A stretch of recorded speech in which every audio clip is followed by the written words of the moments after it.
Hermanos, vamos a continuar con nuestros estudios. Como bien saben, estamos estudiando el libro de Mateo. Esta mañana vamos a estudiar el capítulo 18 de Mateo, que es un capítulo diferente a los otros estudios que hemos tenido. ¿Por qué? Porque cuando uno lee todo Mateo de corrido, se da cuenta que hay diferentes aspectos que se tocan. En realidad, Mateo toca cinco temas diferentes durante este capítulo, unidos por un motivo que es relacionado a los niños, ¿no? Entonces podemos ver entre los versículos 1 y 4 la grandeza del reino, relacionado básicamente a la humildad. Entre los versículos 5 al 9, las advertencias contra ser piedra de tropiezo, contra no tropezar, ¿sí? Basado en la responsabilidad que uno tiene como cristiano.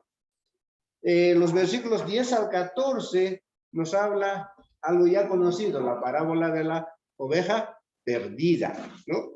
Esto está relacionado en el cuidado de cada uno como persona y del cuidado que tiene Dios de cada persona. En los versículos 15 al 20 enseña la resolución de conflictos, basado en lo que es la disciplina y la comunión dentro de la iglesia.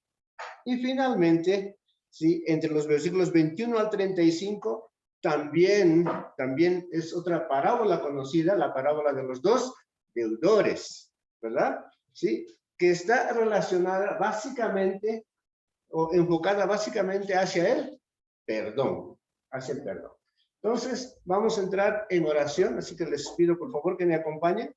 Vamos a orar a nuestro Dios, diciéndole: Padre bendito, Señor amado, Dios, te damos gracias. Gracias, Señor, porque tú nos permites, Padre, este primer día de la semana, Señor, estar presentes acá en este local, Padre bendito, estar presentes, Padre, a través de la web, Señor, para poder, Padre, todos unidos, todos juntos, Señor, alimentarnos de tu palabra, Padre. Guíanos, Señor, este momento, Padre, que este servicio sea siempre agradable delante tuyo, Padre, y que todos tengamos ese mismo sentir, Padre, ese mismo amor y esa misma fe hacia tu Hijo bendito, Señor, quien es Señor y Salvador nuestro. Esta mañana te oro por tu siervo, Padre, para que la enseñanza pueda llegar clara a mis hermanos, Señor, y a mí mismo, Padre, y que tu Espíritu, Señor, pueda guiarnos y guiarme, Padre, a expresar las cosas conforme a tu voluntad.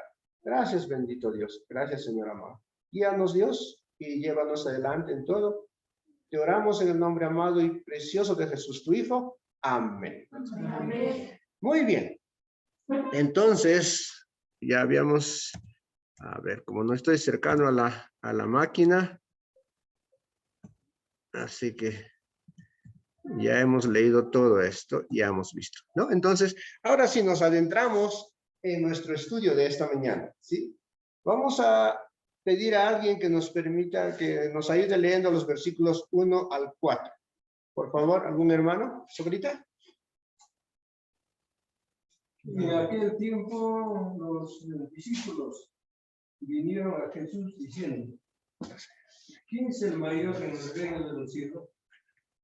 Y llamando Jesús a un niño, se puso en medio de ellos y dijo: de cierto os digo que si no os volvéis y os hacéis como niños, no entraréis en el reino de los cielos. Así que cualquiera que se humille como este niño, ese es el mayor en el reino de los cielos. Y cualquiera que recibe en un nombre a un hijo, como este, a mí me recibe. Muy bien, tenemos problemas un poco tecnológicos, no está saliendo en el ecrán, pero ahorita sale, ¿no? Es importante poder discernir acerca de estos versículos que estamos viendo, ¿no? Podemos comenzar cuando el versículo comienza: en aquel día, dice, en aquel tiempo, ¿no? En aquel tiempo. ¿De qué tiempo está hablando el Señor Jesús? ¿Sí? Está hablando, si relacionamos con los capítulos anteriores, ese tiempo que él había estado ahí en Capernaum, ¿sí? ¿Ya? Y ellos estaban trasladando desde Capernaum, no, perdón, desde Galilea hacia Capernaum, ¿ya? Entonces, si nosotros podemos un poco ver los hechos paralelos en los otros evangelios, como en el Evangelio de Marcos, capítulo 9, versículo 30, ¿no es cierto? Ellos están andando en ese recorrido. Por tanto, ¿sí? En ese andar, los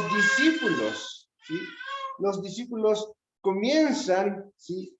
A debatir entre ellos acerca de quién iba a ser el más grande, ¿no? ¿Quién iba a ser el más grande entre todos? ¿Por qué es esto? Porque recordemos, en ese tiempo los discípulos eran judíos, ¿sí? Y los judíos esperaban la llegada del reino. Y a la llegada del reino, por cierto, iba a haber personas importantes que iban a estar alrededor del rey, ¿no es cierto? ¿Sí? Entonces ellos pensaban que iba a asumir ese cargo más próximo al rey, ¿ya? Estaban en ese sentido, discutiendo. Es ahí que sale, ¿no es cierto?, la pregunta hacia el Señor Jesús. Y le preguntan al Señor Jesús, ¿quién es el mayor en el reino de los cielos? ¿Sí? Esa pregunta, obviamente el Señor Jesús ya la sabía. Sabía lo que ellos estaban arguyendo, ¿sí? Y sabía también que sus discípulos tenían ese falso concepto acerca del reino de Dios. No hacía mucho tiempo que él ya había anunciado acerca de su muerte, de su resurrección, ¿no? Es decir, ya había anunciado su pasión al detalle. Pero ellos, sin embargo, van y le preguntan, ¿quién es el mayor en el reino de los cielos? Ahora el Señor Jesús va a dar una respuesta. Y en muchos de los versículos, de los pasajes que encontramos en la palabra de Dios, ¿sí? Hay normalmente hechos en los cuales el Señor Jesús usa estas oportunidades de las preguntas que le hacían sus discípulos, ¿sí? Para introducir nuevas enseñanzas. Y esta es una. En esta ocasión, ¿qué hace el Señor Jesús? Va y toma un niño. En realidad, llama a un niño, ¿sí? Toma a este niño en sus brazos para ilustrar la verdad que va a enseñarles a sus discípulos. La verdad que nos va a enseñar esta mañana a nosotros. Dice, ¿sí? Llamando Jesús a un niño, lo puso en medio de ellos. Entonces, estudiando esto, ¿qué niño era? ¿Qué edad tenía este niño? Era pequeñito, más o menos, mayorcito, casi adolescente, era un puber, ¿no? Mateo no da la edad, pero de la palabra de la cual se traduce niño, ¿no? Los estudiosos refieren que particularmente podía ser un niño entre 2 y 3 años, ¿sí? Porque hay un detalle interesante, dice, llamando Jesús a un niño de 1 año, año y medio, normalmente no hace caso cuando le llama a una persona extraña, ¿verdad? ¿Sí? Un niño ya de 2, 3 años, recién es quien se acerca. Y ese niño, Jesús llama al niño y el niño se acerca al Señor Jesús, ¿ya? Otra de las cosas interesantes que tenemos ver de este llamado al niño es que en ese tiempo, en el contexto en el cual está pasando esta historia, los niños no eran altamente valorados, ¿sí? Como los adultos.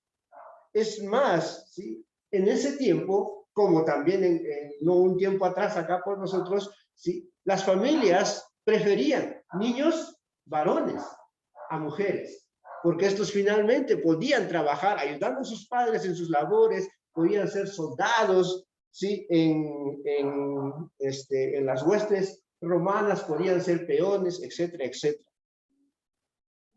Los niños no eran considerados como los adultos. Por eso que en muchos pasajes vemos, ¿no es cierto? Se contaron, dice, hombres, sin contar mujeres y niños, ¿sí? No eran considerados. Entonces el Señor Jesús toma a este niño, ¿Para qué? Para que veamos el trasfondo, ¿sí?, de lo que el Señor Jesús quería enseñar con esto, ¿sí? Con esto.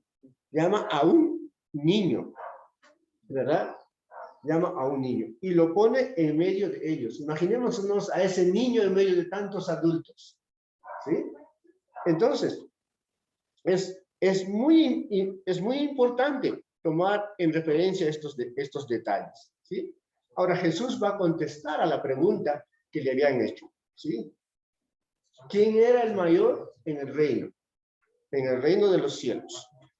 Usando al niño que llamó, comienza la lección y les explica, les responde, les dice, de cierto os digo que si no os volvéis y os hacéis como niños, no entraréis en el reino de los cielos, ¿verdad?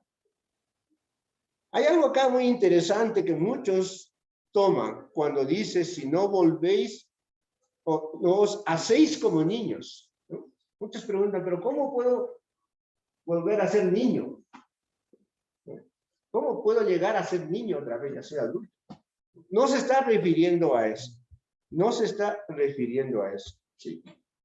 Recordemos cuál era el problema, cuál era la situación. ¿Por qué habían preguntado? ¿Por qué le habían preguntado al Señor Jesús quién iba a ser el mayor? ¿Sí? Porque ellos debatían entre ellos, ¿no es cierto?, acerca de quién iba a ocupar esa posición. Esa posición conjuntamente con el rey. ¿Ya? Ok, gracias, gracias Juan. Muy bien, conjuntamente con el rey. Había ese debate, quién iba a ocupar ese puesto. Había una situación de egocentrismo, de orgullo, de arrogancia, ¿no? De querer ser el segundo después del rey, entre ellos. Entonces, ¿sí?, lo que el Señor Jesús les va a enseñar era que no debían tener esos egos inflados, no debían estar en esa situación, sino que para poder ocupar una posición de preeminencia, ¿sí?, tenían que hacerse humildes como el niño. ¿Pero por qué el niño? ¿Por qué ese niño? Porque los niños tienen muchas cualidades, ¿sí? Los niños tienen una fe absoluta. Uno le dice algo a un niño, no cree, ¿sí? ¿Por qué los niños se asustan cuando les hablan de los fantasmas? Porque creen, ¿sí? Los niños tienen una fe absoluta, ¿sí?, en muchas cosas, ¿no?, cuando se les dice. Los niños tienen una ausencia total de orgullo, no son orgullosos. ¿Sí?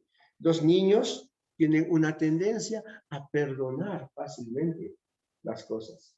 Cuando vemos los niños, a veces se pelean entre dos niños, al rato están jugando nuevamente, ¿sí? Uno le enoja a su niño por algo que ha hecho, al rato está detrás de uno, ¿verdad? Entonces, esas son, ¿sí?, las tendencias. Entonces, Dios, el Señor Jesús les estaba diciendo a sus discípulos cuáles eran los requisitos indispensables para poder ocupar ese cargo de preeminencia, ¿no es cierto?, de poder llegar e ingresar al cielo, ¿sí?, al reino, ¿sí? Porque el Señor Jesús termina el versículo, ¿sí?, diciendo, no entraréis en el reino de los cielos si no se hacen como un niño, si no tienen esas cualidades del niño, ¿sí?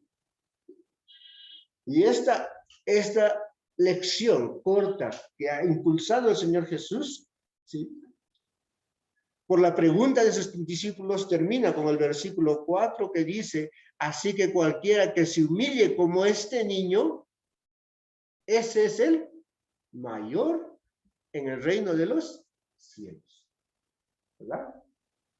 Entonces, lo que estaba enseñando el Señor Jesús es que el hombre, ¿sí?, para poder, ¿sí?, alcanzar ese privilegio de estar en el reino de los cielos y ser importante allí, lo importante que tiene que ser acá es, ¿qué cosa? Humillarse. Es tener ese sentido de humildad como lo tiene un niño pequeño entre 2 y 3 años de edad. Él mismo, el Señor Jesús, enseñó, ¿sí? Con palabras y con actos acerca de esa humildad, ¿sí?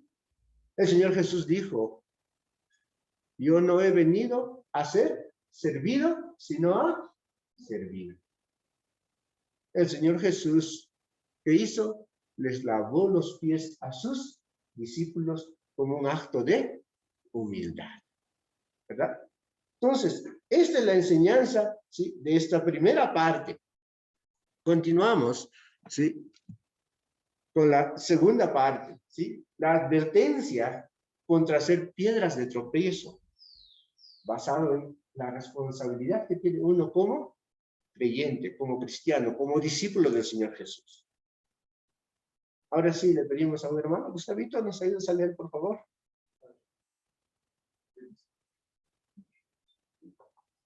Y cualquiera que reciba en mi nombre a un niño como este, a mí me recibe. Y cualquiera que haga tropezar a uno de estos pequeños que creen en mí, mejor le fuera que se colgase al cuello una piedra de molino de asno y que se hundiese en lo profundo del mar.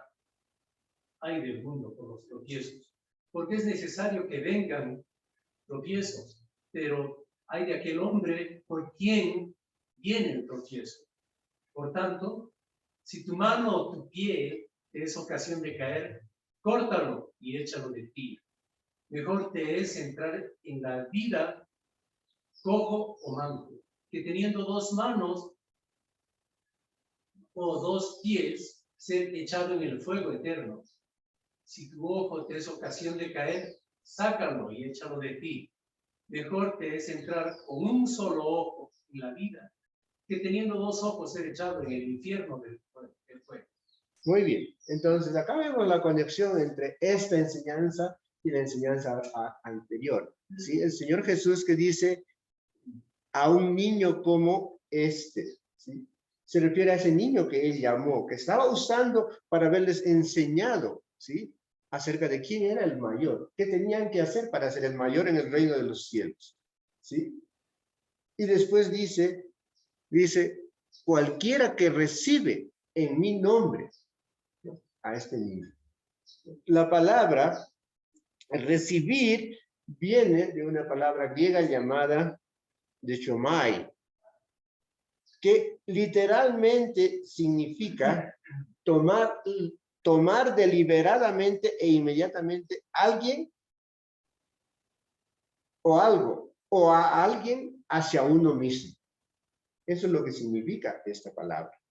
Entonces, recibir en este sentido es tomar al niño con un sentido de protección, ¿ya?, un sentido de protegerlo, ¿verdad? Entonces el Señor Jesús estaba enseñando efectivamente, ¿sí?, para qué debían tomar a este niño, ¿sí?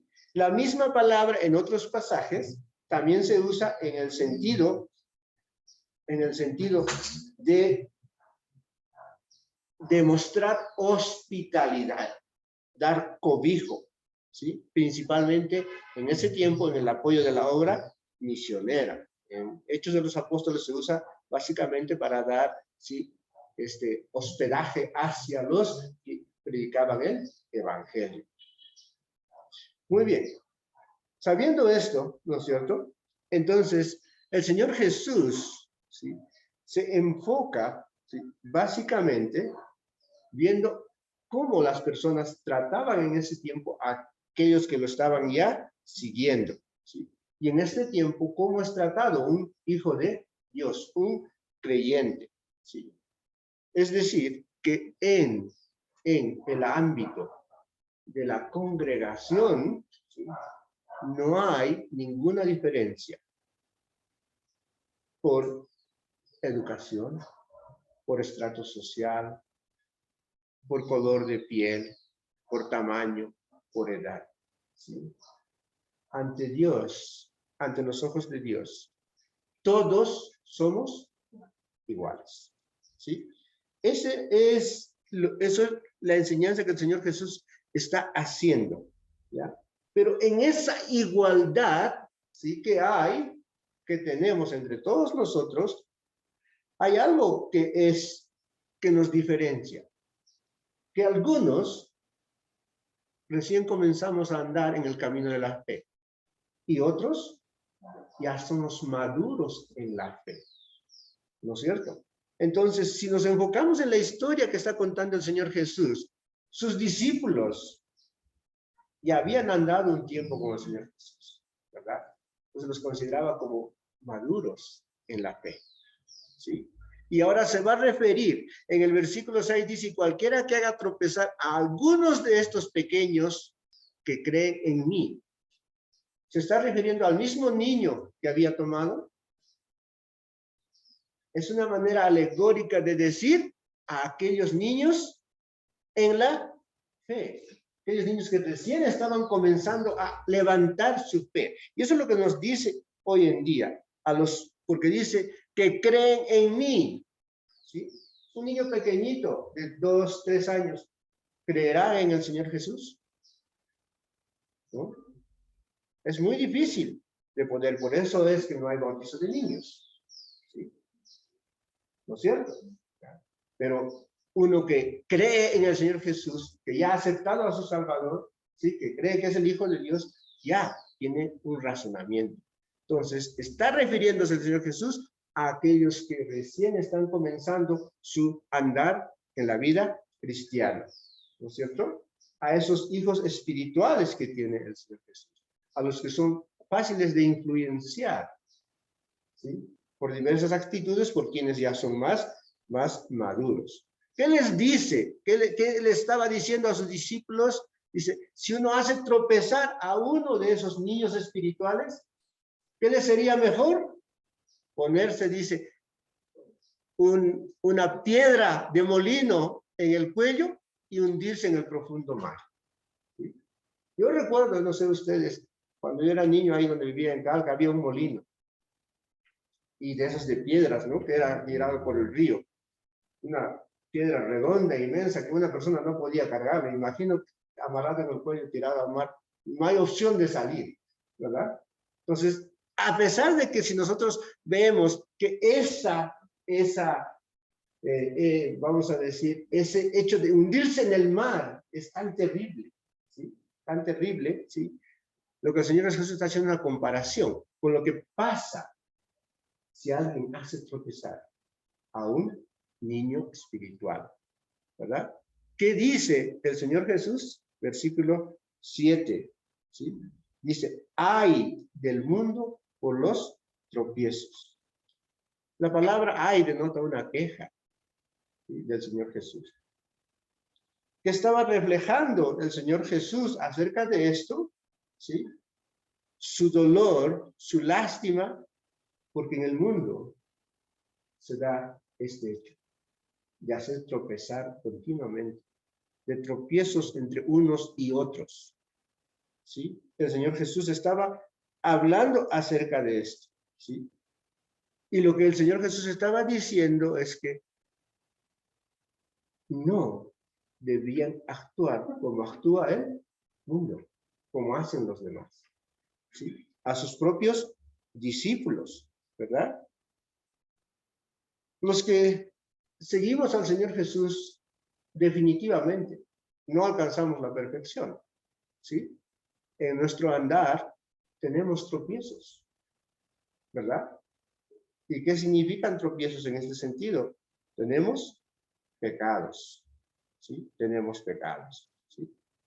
Pero lo que el Señor Jesús está argumentando es que, a pesar que lo que está anunciando es una muerte horrible, ahogado, sujeto a una roca en el mar, ¿sí? El hecho de no hacer tropezar es mejor porque uno se libera de lo que realmente va a pasar, ¿sí? Dice, ay de aquel hombre por quien viene el tropiezo, al final del versículo 7. Ay de aquel hombre por quien viene el tropiezo. ¿Por qué ese ay? ¿Por qué ese lamento? Por tanto, dice, si tu mano o tu pie te ocasiona de caer, córtalo y échalo de ti. Mejor te es entrar en la vida cojo manco o que teniendo 2 manos o 2 pies ser echado al fuego eterno.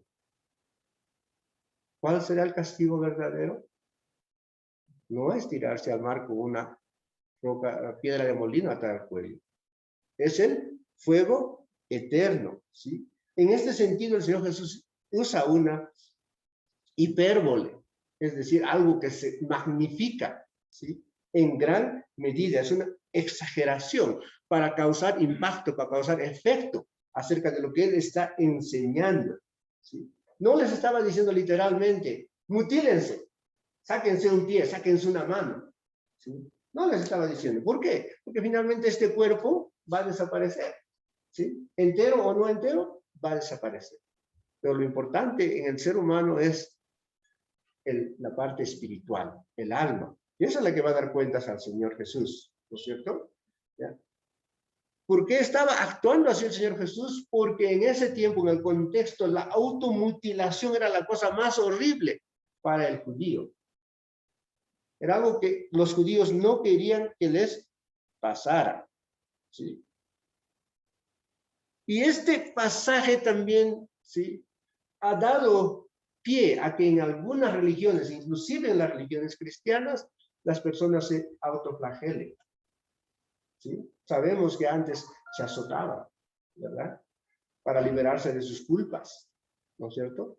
¿No? Lo que el Señor Jesús no estaba diciendo eso, no estaba diciendo, era que uno tiene que esforzarse, ¿sí? Porque va a haber tropiezos, salir de esos tropiezos y no hacer tropezar a un cristiano bebé en la fe, ¿sí? Porque si no, el castigo va a ser ir, dice, al fuego eterno. ¿Cuál es ese fuego eterno? ¿Sí? El fuego eterno está relacionado a la palabra que conocemos como infierno. El infierno es una palabra que viene, ¿sí?, de la palabra griega Gehenna, que se refería a un valle, ¿sí?, al valle de Hinnom, que estaba al sur de Jerusalén, en el cual se hicieron primero muchas aberraciones y finalmente, en la época del Señor Jesús, era donde se quemaba la basura y los desechos que se producían en Jerusalén, donde el fuego ardía continuamente. Entonces, esa es lo que el Señor Jesús, la enseñanza que el Señor Jesús le estaba dando, ¿sí? Que no se debe hacer tropezar a un hermano, ¿sí?, que recién comienza en la fe. Uno tiene que tener cuidado, mucho cuidado en ese sentido. Más aún si es un hermano ya, ¿sí?, adulto en la fe. ¿No es cierto? Muy bien. Hasta acá, hermanos. No sé si alguien tiene algún comentario. Algo. Entonces, continuamos, pasamos al siguiente tema. Este es un tema conocido, ¿no? La parábola de la oveja perdida, ¿sí? Pero vamos a ver en un sentido un poquito diferente, ¿sí?, en el cuidado que tiene Dios de cada persona. Así que pedimos, hermano Carlitos, ¿nos ayuda a leer, por favor? Dice Mateo 18:10 en adelante. Mirad que no menospreciéis a uno de estos pequeños, porque os digo que sus ángeles en los cielos ven siempre el rostro de mi Padre que está en los cielos. Porque el Hijo del Hombre ha venido para salvar a los perdidos. ¿Qué os parece? Un hombre tiene 100 ovejas y se descarría una de ellas. No deja las 99 y va por los montes a buscar. Y si acontece que le encuentra cierto hilo que se necesita más para aquella que los 99 no llegaron. Así no es la voluntad de vuestro Padre, que no quiero que se pierda uno de ellos. Entonces comenzamos, nuevamente tomamos, ¿cuál es la unión entre estas diferentes enseñanzas? Es ese niño que había tomado el Señor Jesús. Dice, mirad que no menospreciéis a uno de estos pequeños, ¿verdad? A uno de esos pequeños, a ese niño. Probable que este niño seguía en medio de ellos cuando el Señor Jesús iba explicándoles acerca de las enseñanzas que les estaba dando. Ese niño, como había enseñado ahí en el versículo, los versículos del 1 al 4 y en el versículo 6, ¿no es cierto? Entonces,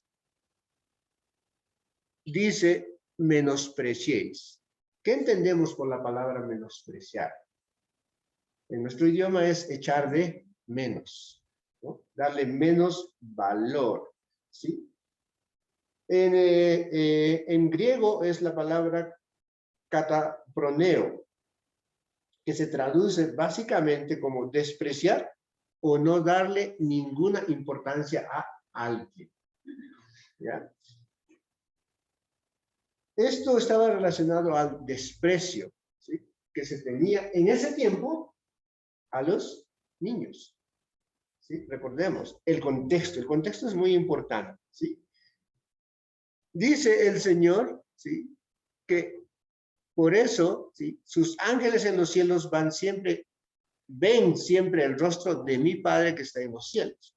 Este también es un verso en el cual muchos han podido ver, ¿sí?, acerca de que cada persona tiene un ángel, ¿no? Que los niños tienen su ángel guardián, ¿sí? Pero no está expresando este versículo acerca de eso. Está expresando de la posición de los ángeles en relación a Dios. La ubicación que tienen los ángeles en relación a Dios. Los ángeles están continuamente al servicio de Dios. Están delante de Él. Están postrados, alabándole. Eso es lo que nos dice la enseñanza bíblica, ¿verdad? ¿Sí? Está hablando acerca de los ángeles que ven siempre el rostro de Dios, ahí en los cielos. Entonces, ¿sí?, ¿qué estaba queriendo expresar con esto el Señor Jesús? ¿Sí? Estaba queriendo aseverar, mostrar, ¿sí?, que todo lo que se hace acá en la tierra, todo lo que sucede en la tierra, también es visto, ¿sí? Es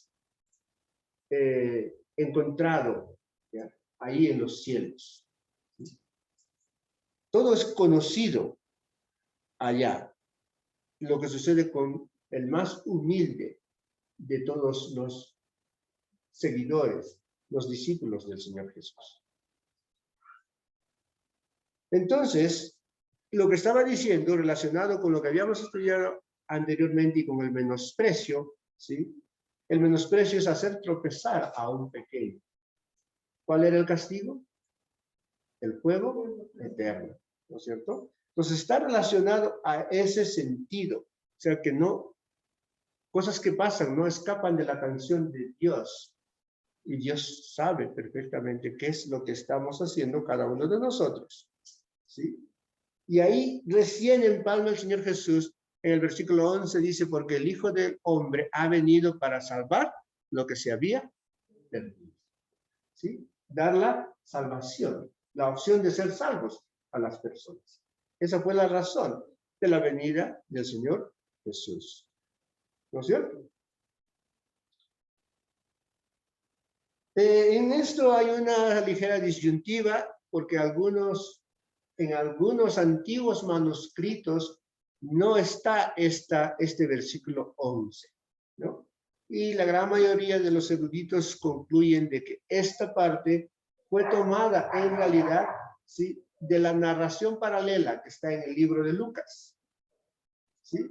En el libro de Lucas, capítulo 19, versículo 10, dice, porque el Hijo del Hombre vino a buscar y a salvar lo que se había perdido. Y este versículo fue trasladado acá a Mateo para poder darle hilación a la narración que estaba haciendo Mateo, ¿sí? ¿No? Entonces, esa es la razón que él estaba poniendo y anteponiendo. Versículo 12 dice, pregunta, ¿qué os parece?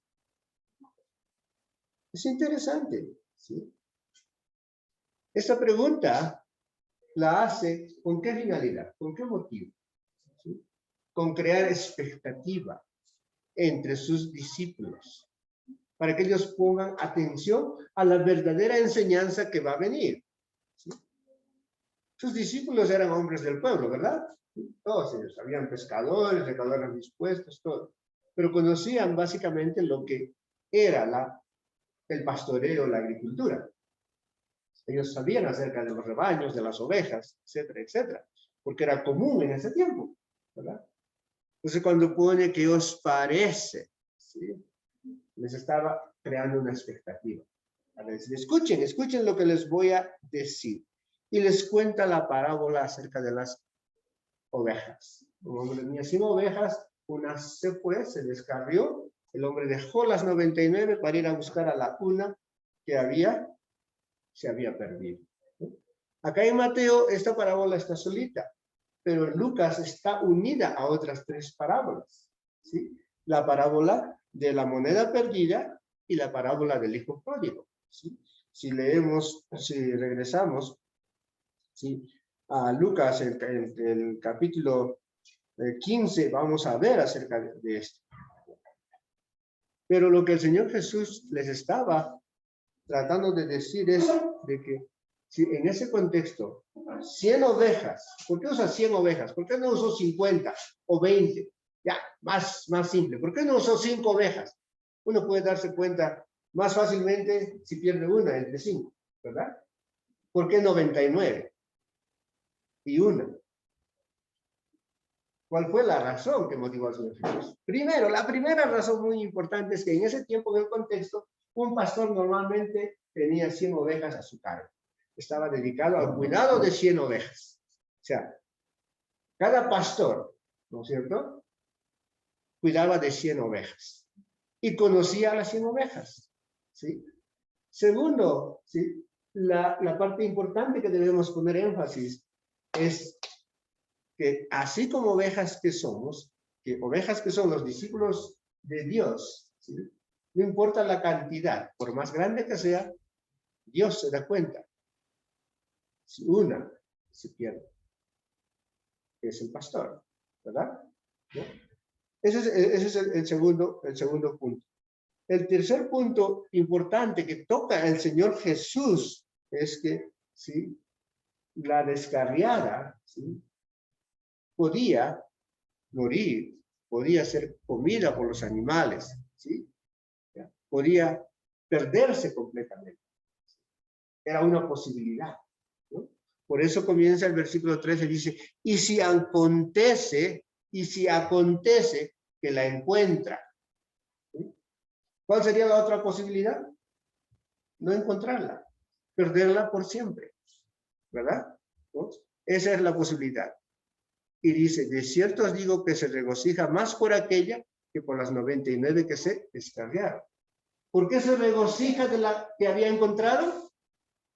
Porque la otra posibilidad era perderla por siempre. ¿No es cierto? Entonces, el gozo, el regocijo es por haber encontrado a la perdida, porque no fue afectada, no se cayó en un barranco, no fue comida por un animal, ¿sí? No, sino, ¿sí?, está de retorno en el rebaño.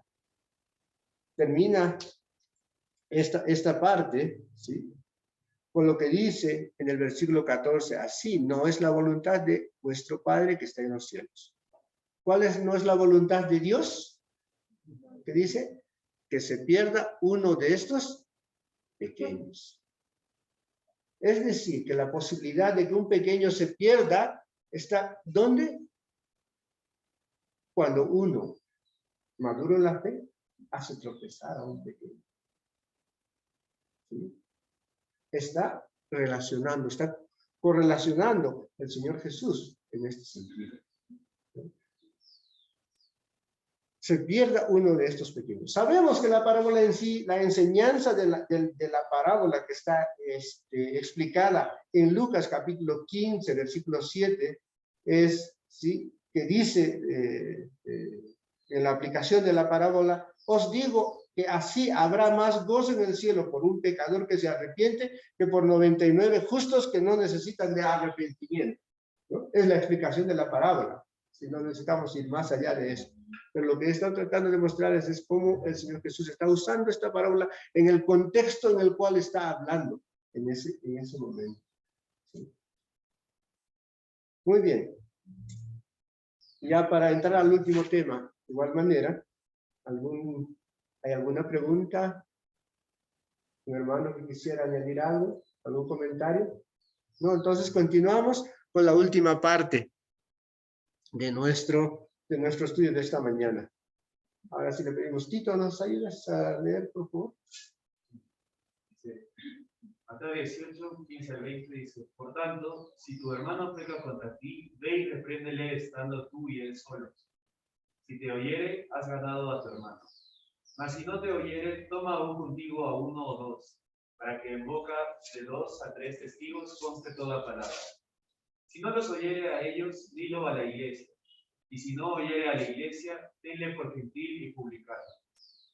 De cierto os digo que todo lo que atéis en la tierra será atado en el cielo, y todo lo que desatéis en la tierra será desatado en el cielo. Otra vez os digo, que si 2 de vosotros se pusieren de acuerdo en la tierra acerca de cualquiera cosa que pidieren, les será hecho por mi Padre que está en los cielos. Porque donde están 2 o 3 congregados en mi nombre, allí estoy yo en medio de ellos. Muy bien. Entonces, acá vamos a correlacionar, ¿no es cierto? Cuando dice, por tanto, si tu hermano peca. Si habíamos visto lo anterior, la enseñanza estaba relacionada con un adulto en la fe y un niño en la fe, ¿sí? Acá la enseñanza está entre dos, ¿sí? Dos personas que tienen más o menos la misma fe, ¿sí? Acá vamos a resaltar ciertas cosas. Primero, es claro, ¿sí? Está hablando de pecar contra otro hermano, ¿sí? Entonces, ¿qué es pecar contra otro hermano? ¿Sí? ¿Ya? Está referido básicamente a ¿qué? A la ofensa, a ofender a otro, ¿sí? Eso es el sentido en el cual se le está dando, ¿ya? Pecar no es meramente un malentendido, ¿sí? Un desaire, un error obvio. No está refiriéndose a eso. Está refiriéndose a, ¿sí? Algo que se hace, ¿sí? Como ofensa a otro, a un hermano o a una hermana, ¿no es cierto? Entonces, ¿qué dice el Señor Jesús para solucionar eso? Dice, ve y repréndele, ¿sí? Estando tú y él solos. Una actitud común en estos casos es decir, ¿qué cosa? ¿Sí? No fue mi error. Que venga él a mí. Él me ha ofendido. Ella me ha ofendido. Que venga a disculparse. ¿Sí? Eso es lo que entendemos la mayoría. Pero leemos bien. ¿Qué dice el pasaje? Si tú eres el ofendido, si tú eres contra quien ha pecado alguien, ¿qué dice? Ve y. ¿Sí? Ve y. O sea, ¿quién tiene que tomar la actitud primero? ¿El ofensor o el ofendido? El ofendido, ¿verdad? El ofendido. Entonces, cuando uno se siente ofendido, no se llene de orgullo y trate de decir, no, que venga a disculparse, pues total, a mí me ha ofendido. No, la palabra es clara y dice, ve tú. ¿Sí? Lo primero es que ve a él a hablar. Y cómo uno tiene que ir con humildad. Había enseñado anteriormente acerca de la humildad, de ser humilde, ¿sí? De ganar el reino de los cielos. ¿No es cierto? Está en ese mismo sentido, está enseñando el Señor Jesús y está diciendo, ve tú y repréndele, tú y él solos, ¿sí? Sin nadie más, ¿no es cierto? Dice, si te oyere has ganado a tu hermano, mas si no te oyere, toma contigo a uno o dos. El siguiente paso es tomar a otros hermanos, ¿sí? Pero ojo, en esto es algo muy importante, ¿sí? Cuando dice contigo, toma aún contigo a uno o dos, ¿sí? Ese uno o dos no será pues alguien que sea más cercano a ti, el que piensa igual que tú. No es eso el sentido que les está diciendo el Señor Jesús, ¿sí? Sino que sentido es que ellos puedan testificar acerca de lo que tú estás haciendo correctamente delante de la palabra de Dios. Estás yendo a solucionar una situación que se ha generado porque alguien ha pecado contra ti. Eso es lo importante, eso es lo que uno tiene que ir, ¿no es cierto? Ahora, esto también es que estos testigos, ¿no?, podrán ver la situación desde un punto que tal vez tú no lo ves, ni el que te ha ofendido lo ve. Esa es la enseñanza, ¿no? A veces nos cerramos y decimos, no, pues es que esto es así, así, así. Tal vez el testigo que va contigo te dice, no, no es de esa manera, ¿no? Tiene un enfoque diferente. Entonces, de eso está hablando y de eso es lo que estamos viendo. Finalmente, el tercer paso para solucionar este conflicto, si se diera de esa manera, que dice, versículo 17, si no los oyera a ellos, dilo a la iglesia, y si no oyere a la iglesia, tenlo por gentil y publicano. Es decir, que hay que traer ese problema acá a la congregación, para que todos sepan lo que está pasando, y todos primero puedan encontrar una solución a ese problema, ¿sí? ¿Y cómo la iglesia puede participar para encontrar una solución a ese problema? Lo primero que hará la iglesia será pues orar por ambos, ¿sí? Por cada uno de ellos, para que puedan tener conciencia de lo que están haciendo, y principalmente de el hermano ofensor, para que pueda, ¿sí?, ser perdonado por el ofendido, ¿no es cierto? Y pueda restablecer su relación. Ahora, si esto llega a extremos, pues dice, tenlo por gentil o publicano, es decir, en otras palabras, sáquenlo de la iglesia, que no esté mezclada ya ahí entre las ovejas, ¿sí? Volvemos a la relación de lo que estábamos estudiando anteriormente en el versículo 18, cuando dice, de cierto os digo, que todo lo que atéis en la tierra será atado en el cielo, y todo lo que desatéis en la tierra será desatado en el cielo. Habíamos dicho que en el cielo se sabe todo lo que sucede acá, ¿sí? ¿No es cierto? Todo lo que sucede acá. Y eso es lo que tenemos que tener presente. Cualquier cosa que hagamos, siempre tenemos que tener presente que se está viendo en el cielo. En Apocalipsis hay un versículo que habla acerca de que cuando vamos a ser juzgados serán, dice, abiertos los libros de las obras, de todo lo que uno hace, ¿sí? Ahí se está registrando, ¿sí? Es como nuestro file personal, ¿verdad? ¿Sí? Versículo 19 recalca, dice, otra vez os digo que si dos de vosotros se pusiera de acuerdo en la tierra acerca de cualquier cosa que pidieren, les será hecho por mi Padre que está en los cielos, ¿no? Esto es muy, muy importante. En este caso de estos dos o tres, primero tiene que haber una armonía entre ellos, ¿sí? Para poder ir a resolver una situación de conflicto. Y estos dos o tres que uno va a llevar de testigos tienen que ser cristianos fieles, ¿sí? Los que son más fieles posibles que uno conoce. ¿Por qué? Porque está yendo a rescatar a un hermano o a una hermana, ¿verdad? Esto es interesante entender relacionado al versículo 18. ¿Sí? Es que todo es sabido en los cielos, ¿sí? Y lo que cristianos fieles puedan acordar, ¿sí?, se está confirmando en los cielos. Que las decisiones de estos hermanos fieles son también decisiones que están en los cielos. ¿Y por qué nos basamos en eso? Por el versículo 20 que dice, porque donde están dos o tres congregados en mi nombre, allí estoy yo en medio de ellos, ¿sí? No se refiere a veces que usamos el pasaje para decir, sí, donde hay dos o tres cristianos, ahí está Dios. Si analizamos bien el contexto en el cual estamos leyendo este versículo, ¿a qué se está refiriendo? Que donde se reúnen dos o tres hermanos para solucionar un conflicto, ¿sí?, para solucionar el hecho de que un hermano pecó contra otro hermano, que las decisiones que van a tomar son refrendadas por Dios en los cielos. Eso es lo que está expresando el Señor Jesús, ¿sí? Y eso es lo que les estaba enseñando a sus discípulos cuando dice, allí estoy en medio de ellos. Muy bien, hermanos, nos ha ganado el tiempo, así que vamos a leer la última parte,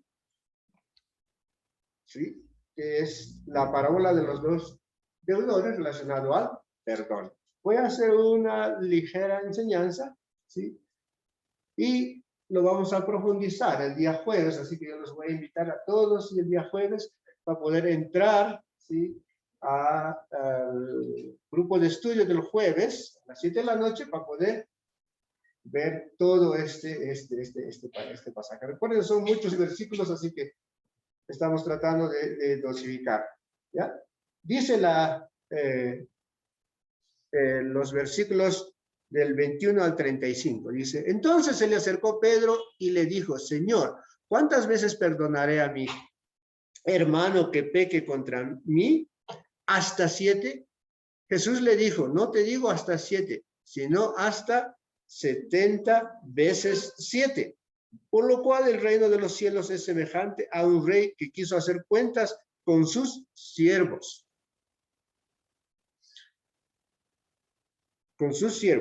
Y comenzando a hacer cuentas, le fue presentado uno que le debía 10,000 talentos.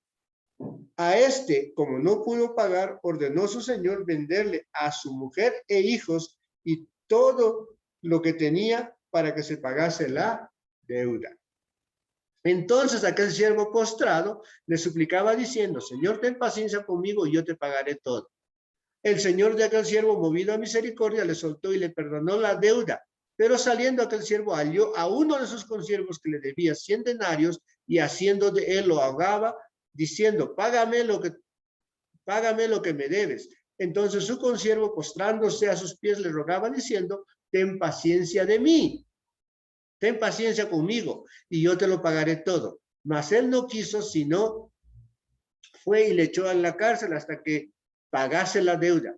Viendo sus consiervos lo que pasaba, se entristecieron mucho y fueron y refirieron a su señor todo lo que había pasado. Entonces, llamándole, su señor le dijo, siervo malvado, toda aquella deuda te perdoné porque me rogaste.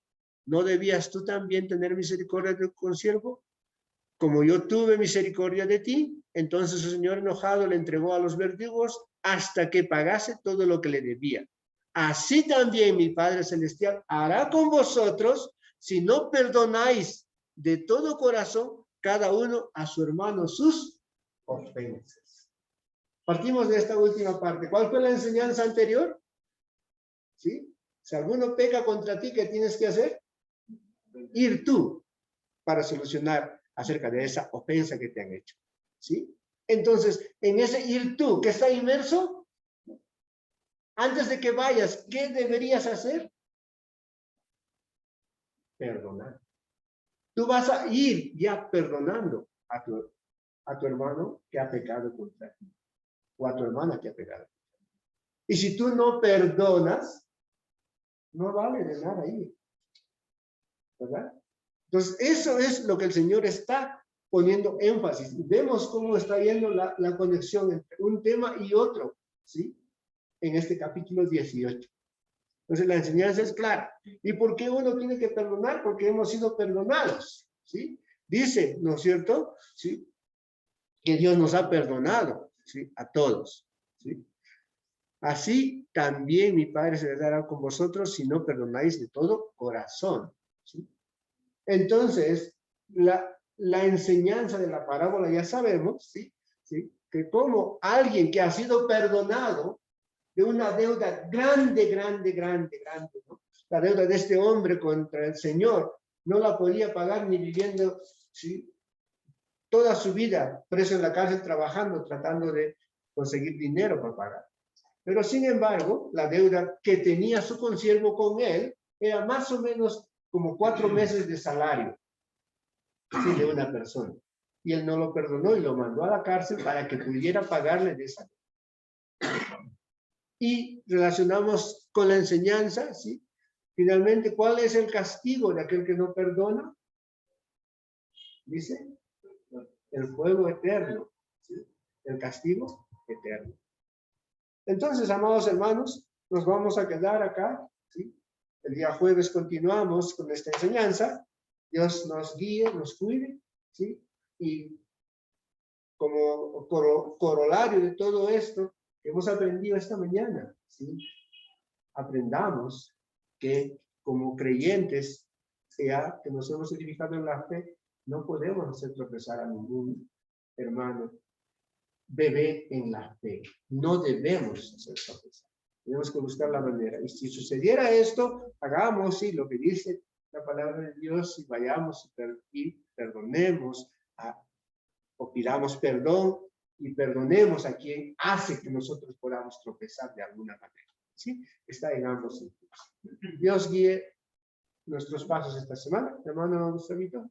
Hermano, muchas gracias por el estudio. Solamente que la presentación se ha puesto como capítulo 14. Perdón, Es hermano. el capítulo 18. Perdón. Solamente es una salvedad. Sí. Pero también, hermano, me gustaría de repente revisar un poquito la idea del versículo 20, donde dice, porque donde están 2 o 3 congregados en mi nombre, allí estoy yo en medio de ellos. Efectivamente, el contexto nos muestra que esta enseñanza la está dando en un momento en el que le está hablando del mal ejemplo, está hablando acerca de perdonarse unos a otros, de entrar en oración en 2 o 3, algo así. Pero me parece, hermano, que la enseñanza es mucho más amplia, no se limita a un escenario como este, sino creo que la enseñanza en general es que donde estén 2 o 3 congregados en su nombre, sea para perdonar, sea para exhortar, sea para estudiar, para lo que sea, Él está en medio de ellos, de esos 3. Me parece que ese es el concepto, hermano. Sí, hermano, estamos hablando, yo he estado hablando, estoy expresando en relación a lo que estamos estudiando ahora, en el contexto en el cual estamos estudiando. ¿Sí? ¿Sí? Ahora, lo otro, no dice la enseñanza que uno no puede a sacar una tesis de un versículo, ¿no? Porque sacar un texto de su contexto lleva a confusión, ¿no? Entonces no podemos ir tal vez mucho más allá, ¿sí? De lo que en este momento estamos estudiando. Podemos estudiar el texto, ¿sí? Desde otros aspectos, desde otros relacionados con los temas paralelos que tiene y encontrar otras enseñanzas. Es verdad, ¿sí? La Biblia no se limita a una sola cosa. Pero como le decía, ahora estamos relacionando a lo que estamos estudiando, a lo que Mateo ha escrito en relación a lo que el Señor Jesús estuvo enseñando en ese contexto. No, hermano, solamente quisiera explicar que no es mi idea sacar el texto de su contexto. Más bien estoy señalando que el contexto está referido al perdón, a la oración para restaurar, digamos, al hermano que está pecando uno contra otro. Estoy plenamente de acuerdo. Pero me parece que la enseñanza es general. Me parece que tiene es decir, incluye este caso de restaurar la salud del hermano que está pecando, pero también me parece que esa es una enseñanza muy general. ¿Y por qué me atrevo a decir esto? Porque el hecho de que en el texto diga, porque donde están, entonces, esto quiere decir que incluye esto, pero además es que donde 2 o 3 estén reunidos en su nombre, ahí está él. Sí, hermano. Es posible hacer eso, ¿no? Pero eso sería motivo de hacer otro estudio en un contexto diferente al que estamos estudiando esta mañana. ¿Sí? Hermana. Solamente de repente estamos escuchando la expresión que a veces un verso puede hablar sin tratar de sacarlo de contexto. En general, es cierto, hermano, que sabes que se puede dar todos los personas. Entonces, no podemos ocultarnos al artículo